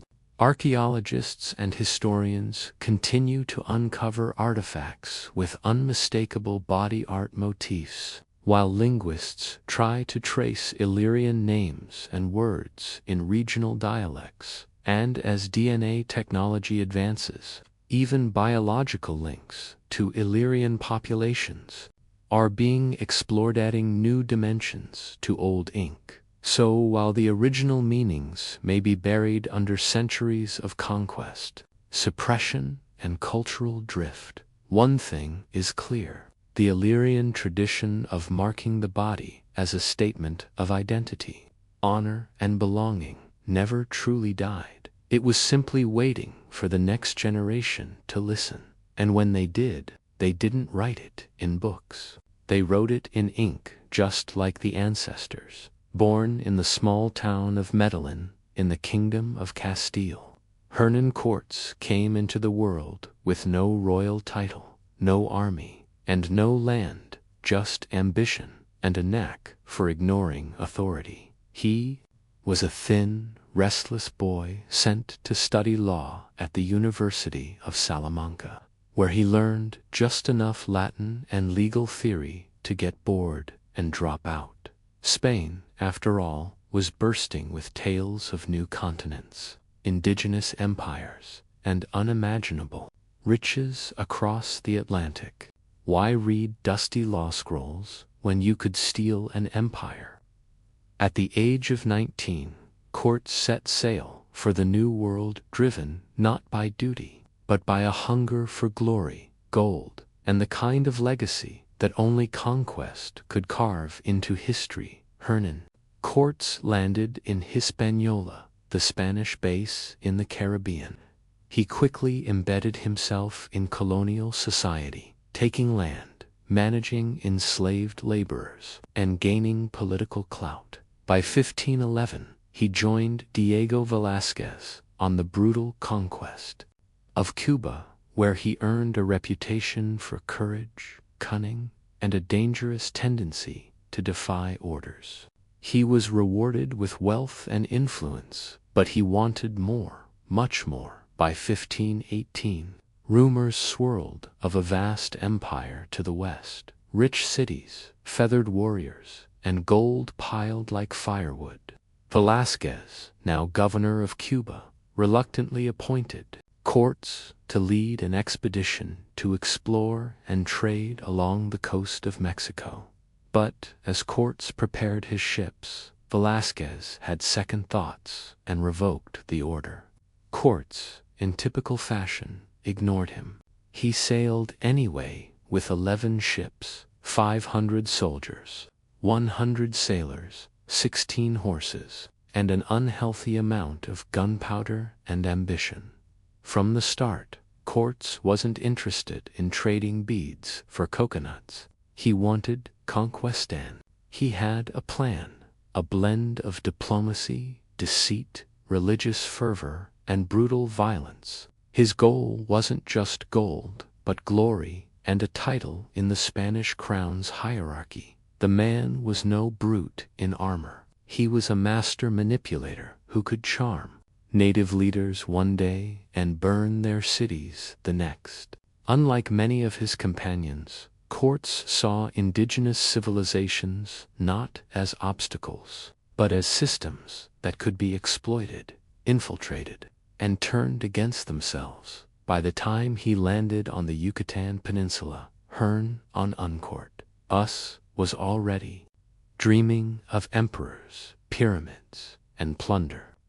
The age of exploration was over. The age of conquest had begun with Courts at the helm. When Hernan Courts arrived on the Yucatan Peninsula in early Iwu-Ijo, he wasn't greeted with fanfare. He was greeted with arrows. The Maya-seasoned warriors and survivors of previous Spanish raids weren't exactly thrilled to see more pale men with steel and horses. The first encounters turned bloody quickly. Battles were fought in the thick humidity between Spanish firearms and obsidian-tipped spears. But these skirmishes gave Courts something far more valuable than gold: information. He soon learned of a vast empire to the west, ruled by a mysterious king called Moctezuma, seated atop a mountain of wealth in a city larger than anything Spain had ever seen.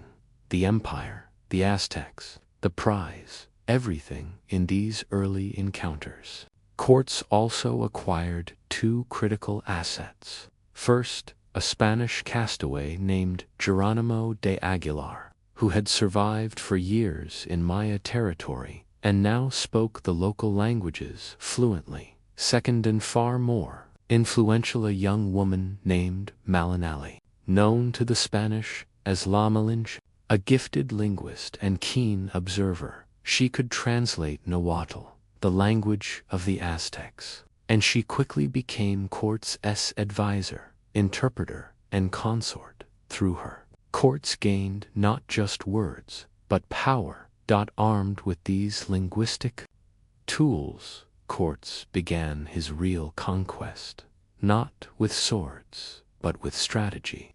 As he advanced along the coast, he encountered the Totonacs, a tribe oppressed by Aztec tribute demands. Sensing opportunity, Courts offered protection, and, in return, the Totonacs offered men, food, and local knowledge. It was the first of many indigenous alliances that would become central to his campaign.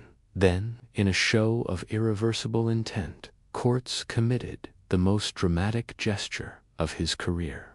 He scuttled his ships, burned them, sank them. Whatever the version, the message was clear: no turning back. His men would conquer or die trying. The Spanish were now land-bound invaders in a foreign continent surrounded by unknown enemies, unfamiliar diseases, and vast empires. But Cortes had something his adversaries didn't: a fragmented political landscape he could manipulate, a hunger for glory, and a mind that played war like chess. The conquest of the Aztec Empire wouldn't start in Tenochtitlan. It started here in the jungles of the Yucatan, with blood, alliances, and a translator who would shape the fate of continents. With his ships destroyed and his men committed, Hernán Cortés turned inland toward the beating heart of the Aztec Empire, the fabled city of Tenochtitlan. But getting there wasn't just a matter of marching. It was a masterclass in manipulation, bloodshed, and betrayal. His first major obstacle and opportunity was the Tlaxcalans, fierce mountain warriors who had resisted Aztec dominance for generations. At first, they met the Spanish with spears, slings, and all-out war. The fighting was brutal. Cortés' muskets and cavalry caused chaos, but the Tlaxcalans refused to break. The Spanish were outnumbered, exhausted, and nearly overwhelmed, and then suddenly Cortés offered them peace and a chance at revenge. The Tlaxcalans, seeing in Cortés a weapon to aim at their Aztec overlords, accepted. They didn't trust him, but they hated Moctezuma more. The alliance was forged in blood, and it gave Cortés something Spain could never have provided: thousands of indigenous warriors who knew the terrain, the politics, and the Aztec psyche. With Tlaxcalan support, Cortés moved on to Cholula, wealthy city and a religious center. But something went wrong. Whether a planned ambush or a misunderstood signal, the Cortés ordered a massacre. The message was unmistakable: submit or perish. And then came the moment Moctezuma couldn't ignore. Cortés approached Tenochtitlan, the Venice of the New World, a floating metropolis of dazzling temples, canals, and stone causeways. Built in the middle of Lake Texcoco. It was unlike anything the Spanish had ever seen, and shockingly, Cortés was welcomed. Moctezuma, uncertain whether Cortés was a man or a god, invited him into the city. The Spanish entered as honored guests, but Cortés had no intention of leaving. He took Moctezuma hostage in his own palace, a bloodless coup fueled by diplomacy and fear. Cortés was now inside the empire, manipulating it from within. He didn't just seize power. He began dismantling the spiritual foundations of the Aztec world. Temples were defaced, idols destroyed, crosses erected in their place. Cortés wasn't just waging war. He was unmaking a civilization, brick by brick, god by god, and the clock was ticking. The Spanish were few. The city was watching. And in the shadows, resistance was beginning to boil. Hernán Cortés had done the impossible. He'd seized the heart of the Aztec Empire without a pitched battle, but holding a city of 200,000 people with a few hundred Spaniards and some tribal allies. That was fantasy. The thin veneer of control was already cracking, and it didn't take much to shatter it completely. While Cortés played puppet master in Tenochtitlan, trouble brewed behind him. A rival Spanish expedition sent by Diego Velázquez to arrest him for insubordination landed on the coast. Cortés left the capital in the hands of his lieutenant, Pedro de Alvarado, and marched out to deal with the threat. He defeated the newcomers, absorbed their men into his ranks, and returned only to find the city in chaos. Why? Alvarado had done what conquistadors did best. He massacred unarmed Aztec nobles during a religious festival. Thousands were slaughtered inside a temple courtyard. Blood soaked the altars. It was an unforgivable insult, and it lit the fuse of a full-scale uprising. Tenochtitlan exploded. The Spanish were besieged in the palace, trapped in a city they no longer controlled. Streets turned into kill zones. Bridges were pulled up, stones, arrows, and rage rained down. Courts brought back reinforcements, but it was too late. Moctezuma once emperor of the Aztecs, now a prisoner of his own hospitality, was dead. Accounts differ. Some say he was killed by his own people, enraged by his weakness. Others claim the Spanish murdered him when he became a liability. Either way, his death marked the end of diplomacy and the beginning of carnage. Courts had no choice but to flee in the dead of night. The Spanish attempted a desperate escape. Across the causeways, the Aztecs were waiting. Hundreds of Spaniards and thousands of Tlaxcalan allies were slaughtered. Gold-laden soldiers sank into the lake. The night would be remembered forever as La Noche Triste, the night of sorrow's. Courts barely escaped with his life bloodied, humiliated, and broken. He retreated to Tlaxcala, but he wasn't beaten. He would regroup, and when he returned, it wouldn't be as a guest or intruder. It would be as a destroyer. The empire had drawn blood.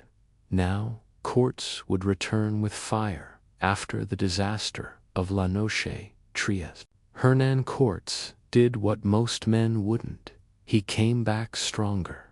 Retreating to Tlaxcala, he rebuilt his army not just with Spaniards, but with tens of thousands of indigenous allies. For every enemy Cortes had made, he found two more who hated the Aztec yoke. He offered revenge, liberation, and a cut of the loot. It worked. He also built ships, dragging them in pieces from the Gulf Coast, through jungle and over mountains, to reassemble on Lake Texcoco. The Aztecs ruled the water. Courts now planned to challenge them at sea. It was the kind of mad plan that only works if you're desperate, brilliant, or both. By May 1521, the siege of Tenochtitlan began. Courts cut off aqueducts and supply routes. The city, surrounded by water, became an island of starvation. His brigantines, Spanish warships with cannons, swept through the canals, destroying Aztec canoes. Street by street, the Spanish and their allies fought their way into the city, reducing it to rubble. But the Aztecs didn't go quietly. Under the leadership of Cuauhtémoc, Moctezuma's nephew, and the new emperor, the Aztecs fought with ferocity. They laid traps, launched ambushes, and refused to surrender. It became a war of attrition and annihilation.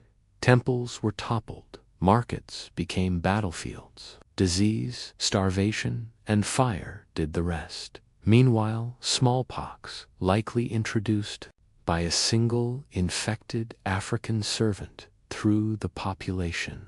The epidemic did what steel and gunpowder couldn't. It wiped out entire neighborhoods, decimating warriors and priests alike. It's estimated that tens of thousands died before they ever saw a Spanish sword.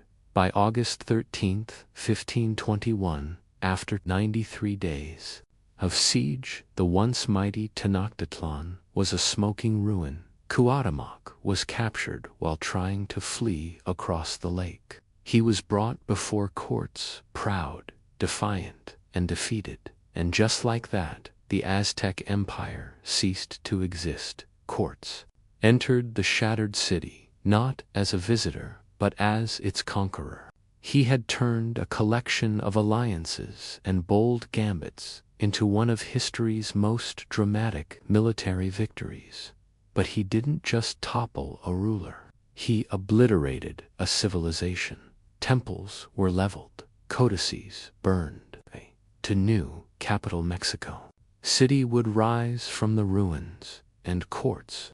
He had won an empire, but the blood ran ankle-deep, with Tenochtitlan reduced to rubble. Hernan courts stood atop the ashes of an empire, but conquest was only step one. Now came colonization. Courts was eager to reshape the Aztec world in the image of Spain. The city was renamed first Mexico Tenochtitlan, then simply Mexico City, and quickly became the capital of New Spain, where once stood temples dedicated to Huitzilopochtli and Quetzalcoatl. Now rose Catholic cathedrals, built quite literally using the stones of the old gods. The Spanish weren't just replacing rulers, they were rewriting reality. Courts acted swiftly. He distributed encomiendas land grants that came with indigenous laborers, while Spain called it a system of protection and conversion. In practice, it was slavery in all but name. Former Aztec nobles who cooperated were given minor titles. Those who resisted were silenced permanently. The survivors of Tenochtitlan faced forced labor, disease, famine, and relentless Christianization. The Spanish crown, meanwhile, had a problem. Courts had defied orders, scuttled his ships, started a war, and created an empire all without royal permission. He had made himself a marquis, distributed wealth like a king, and minted his own version of law. To some, he was a hero. He had made himself a marquis, distributed wealth like a king, and minted his own version of law.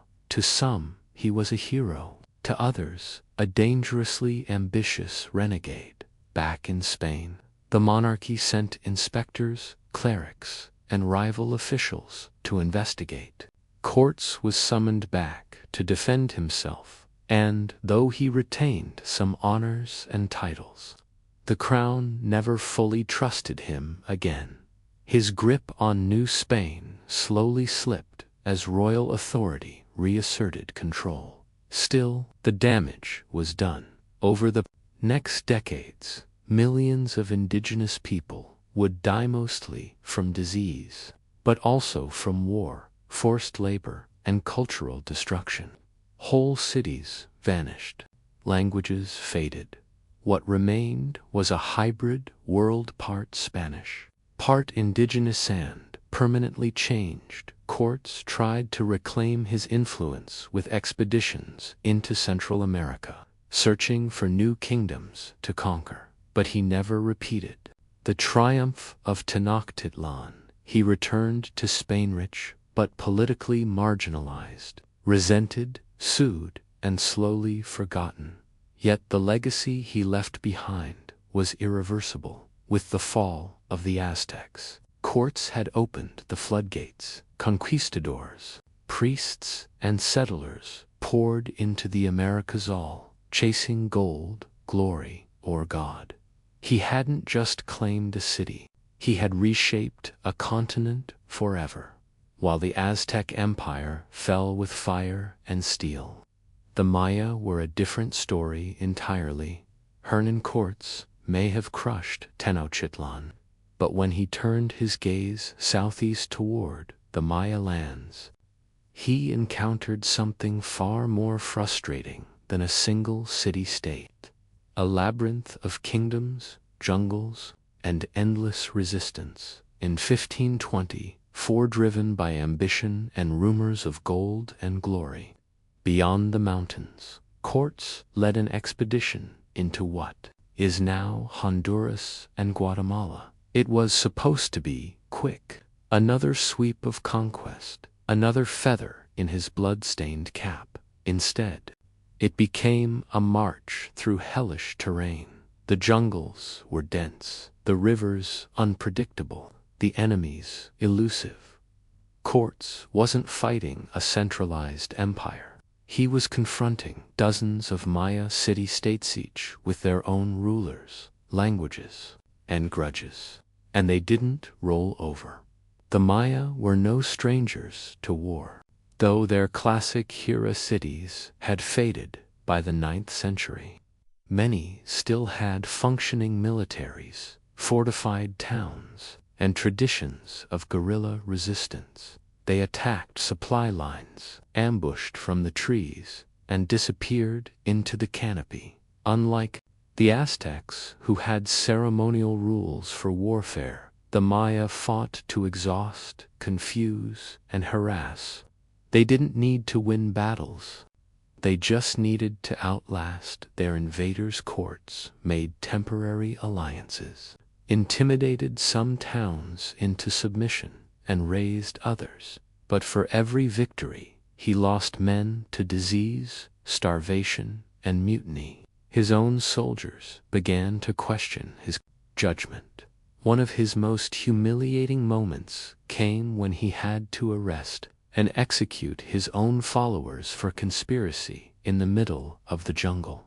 The Maya campaign achieved little. Cortes managed to reach Honduras and assert Spanish dominance over a few territories, but he never truly conquered the Maya.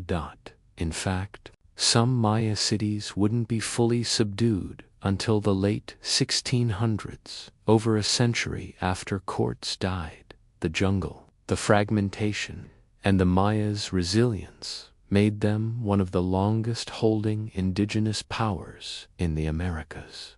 For Cortes, the journey was a bitter reminder. Not every kingdom falls like Tenochtitlan. He had crushed an empire, but the Maya, rooted in vines, stone, and silence, would not be so easily erased. While Hernan Cortes brought muskets, swords, and cavalry to the Americas, his most effective weapon was one he never controlled: disease. Long before the final Aztec warriors fell, smallpox, measles, and influenza had already begun their quiet genocide. The first smallpox outbreak in Mexico is believed to have arrived in 1520, carried by an infected African servant traveling with one of the Spanish ships. From that moment on, the conquest changed.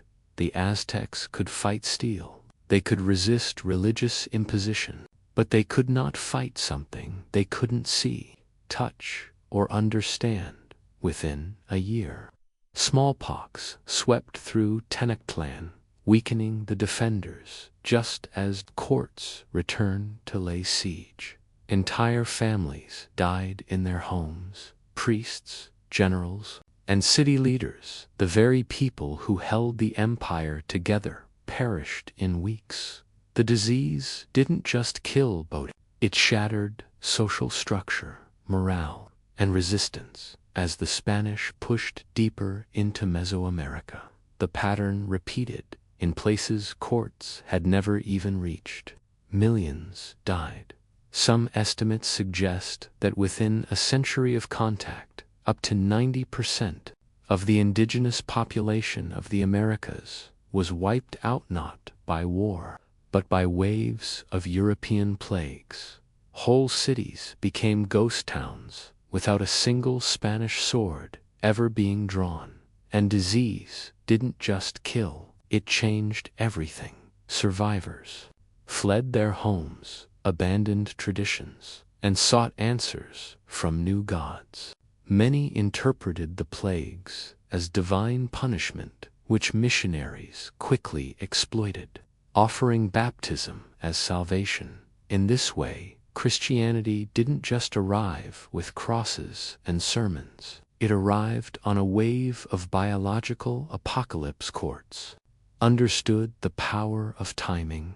He saw firsthand how smallpox softened the Aztecs before his second assault. But the long-term effects went far beyond strategy.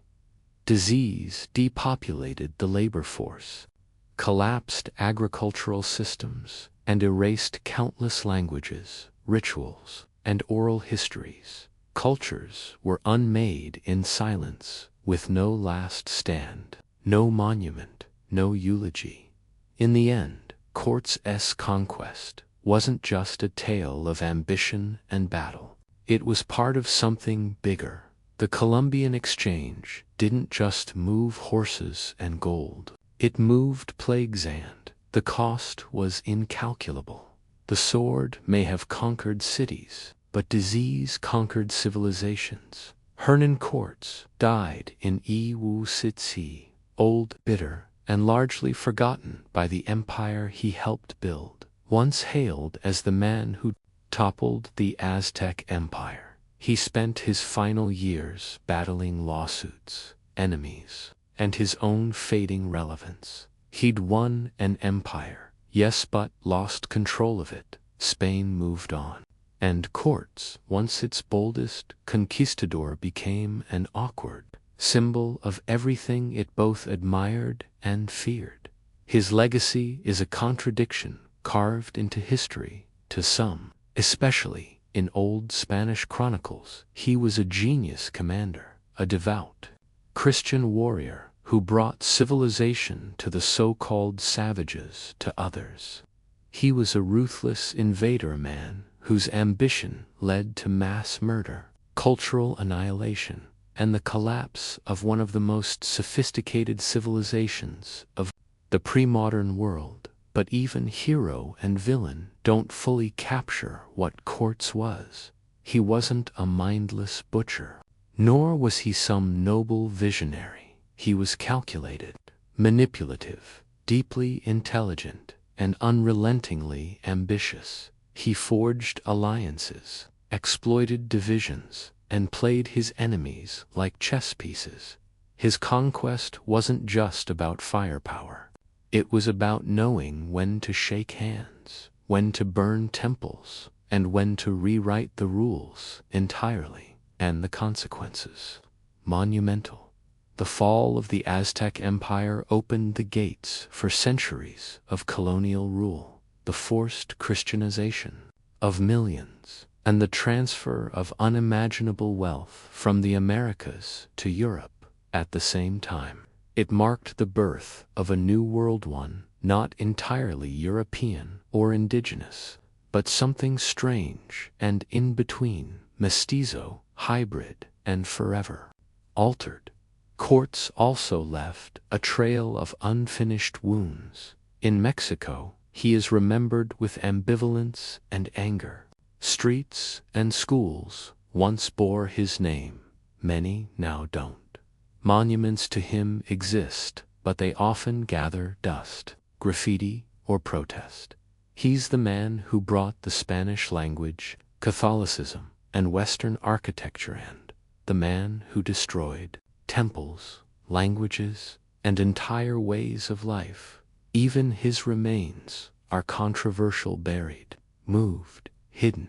His bones, like his story, refuse to rest peacefully. So who was Hernan Cortes? Conqueror, destroyer, founder, traitor, visionary, criminal, or perhaps something worse. A man who changed the course of history, not because he was extraordinary, but because he was perfectly suited to a violent, opportunistic age that rewarded bold men who acted without hesitation.